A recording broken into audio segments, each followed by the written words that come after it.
पिया मोर बालक हम तरुणी गे, पिया मोर बालक।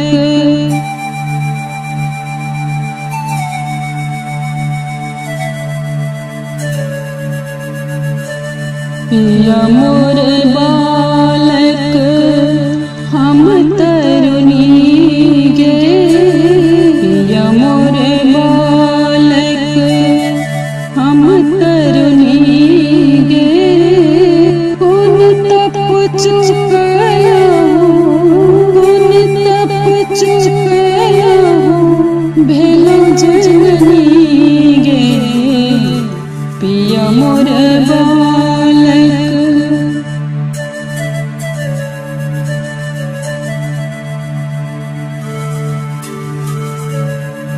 पिया ले लो गोदी माँ चलो बाजार, पिया ले लो गोदी माँ चलो बाजार।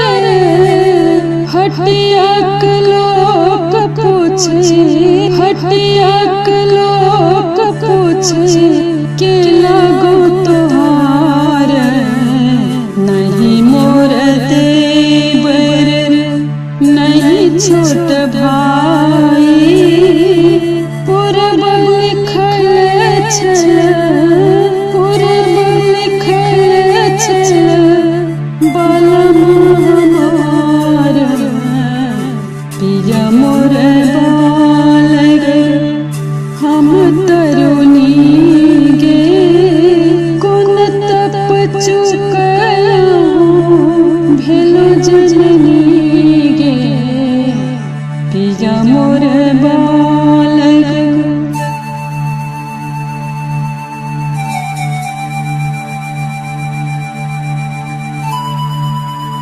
बाट रे बटोहिया तोई मोर भाय, बाट रे बटोहिया तोई मोर भाय। हमरो समादनी हमरो समादनी हरने जाए। कहवनी बाबा का देता धेनु गाय, दूध पिलाए का दूध पिलाए का वो सब जमाए। पिया मोर बालक हम तरुणी गे। कौन तप चुकाया भेलो जननी गे, पिया मोर बालक।